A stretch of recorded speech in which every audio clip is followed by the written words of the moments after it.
Welcome to part 6 of our How to Design and Build an Airplane series. In this video, we're going to determine how much thrust we have. I don't have any textbook calculations to do in this one, but to quote one of my professors, we can always go ask Uncle Google. Now that we know the drag that our airplane will encounter at its maximum operational speed, we have a target for our thrust. Since we already overestimated our drag by a little, we're not going to put a factor of safety on our thrust to ensure we have enough. If you decided to create a computer model of your airplane and do a CFD analysis, that's computational fluid dynamics for those of you who don't know, your drag is going to be more accurate, and I would recommend overshooting that number by 10-25% with your minimum thrust requirement. The two things that determine your thrust are the propeller and the motor. Model airplane propellers come in different shapes and sizes, but the two main parameters you need to worry about are the diameter and the pitch. Propellers are sold in something like a 6x6 or a 10x4. The first number is the diameter, and the second number is the pitch. Diameter is easy and is just the length of the propeller from end to end. The pitch is a little harder to describe. Imagine if the propeller was a screw going into the wood. In one rotation of the propeller, it would have moved the number of inches described by the pitch. So a 6x6 propeller would move 6 inches forward. Higher pitch propellers will move more air per revolution and move more air faster. So what that means is they're going to be better for high-speed flight. Lower pitch propellers will reach their maximum thrust faster and have, in general, better throttle response. This is a much more critical decision with an internal combustion engine when we're trying to keep the engine in an ideal power band. However, since we're using an electric motor that has a very flat torque curve, it matters much less here. You can commonly find 2, 3, and 4 blade propellers at hobby shops, but the most common you're going to find is a 2 blade propeller. 2 blades are more aerodynamically efficient than 3 and 4 blade props, but you may elect to choose a 3 or 4 blade propeller if you're limited by diameter. However, you don't get 2 times the thrust on a 4 blade propeller versus a 2 blade propeller. Based on my research, you'll probably get about 1.5 times the thrust with a 4 blade as opposed to a 2 blade. One last consideration is the top rotational speed of the propeller. If you go to too high of a speed, the propeller can come apart and injure someone, and that's usually considered a bad thing. Now that we've talked about propellers, we need to talk about motors.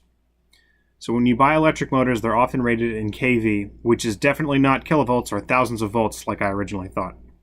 It stands for revolutions per minute per volt. So a 1000 kV electric motor will spin 1000 times with 1 volt. If you supply it with 2 volts, you'll have 1000 kV times 2 volts. Volts cancels out, and you end up with 2000 revolutions per minute.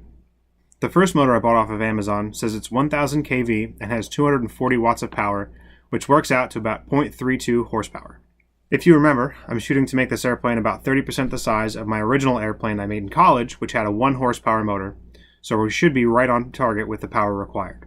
Since 1000 kV is a slower spinning motor, based on my research, we're going to use a higher pitched propeller because it'll have more torque. If I had done better research to begin with, I may have picked a motor with the same power with different kV, but I didn't. So we're going to work with what we have and see if it's going to work. We're going to start off with an 8x6 propeller, since it should perform well at this lower rotational speed. So how do we determine if we actually have enough thrust? Well, there are calculations you can do, but unfortunately you can't do those without having information from testing the propeller. So we're just going to test the propeller and measure how much thrust we have. There's a bunch of different test stands you can find online, build it yourself to things you can buy. But I built this entire thing using stuff I had laying around the house, so it's not perfect, but we do have a budget to keep in mind here. So I ran this test with the 8x6 propeller and the 1000 kV motor, found that our propeller spun at about 8800 RPM with an 11 volt input, and we got 10 ounces of thrust. Now it's way short of the 1.3 pounds that we needed. We actually need about 20 ounces of thrust, so we're halfway there. So then I tried using an 8x4 propeller, thinking maybe with a little less load on the motor we could spin faster, and motors do have an ideal power band, so we tried that next. And we got it to spin up to 9000 RPM, so 200 RPM faster, but we only got 11 ounces of thrust out of the 8x4 propeller. So if you look online, a lot of model airplane forums will tell you that you need, a 1-to-1 power to weight ratio. And in real life aircraft, that's not true. There's very few aircraft that have a 1-to-1 power to weight ratio, where they can basically fly vertically. That's not something you need to do. With model airplanes, obviously, it's easy enough to do. Everything's lightweight. You don't have to worry about payload for the most part, except in this case. And I also know that we calculated our drag, and we overestimated it, so we'd probably, I think, in the end, be good with about a pound of thrust. That's 75% of what we had originally calculated, and most of that drag's coming from a fuselage drag, which we overestimated that by, I think, a noticeable amount. So I think we're going to be good with about a pound of thrust. So I went and bought a 1400 kV motor off of Amazon, and I tested it first with the 8x4 propeller because it gave us more thrust in the first test, and that spun at 10,000 RPMs and gave us 12 ounces of thrust. And then with the 8x6 propeller, we only spun at 9,500 RPM, but we got 16 ounces of thrust. And for those of you who don't know the imperial system, 16 ounces is 1 pound. So I know I fudged these numbers a little bit, and I'm sorry about that. But since we overestimated our drag, and like I mentioned earlier, we don't really have to worry about flying at 55 feet per second. We're going to be able to fly way slower than that. I think we'll be good with the 8x6 propeller and the 1400 kV motor. Okay, so that's it for our episode 6 of our How to Design and Build an Airplane series, where we fudged some numbers. I know this time there are going to be comments, questions, and concerns about the numbers that I did here, so please leave them in the comments below.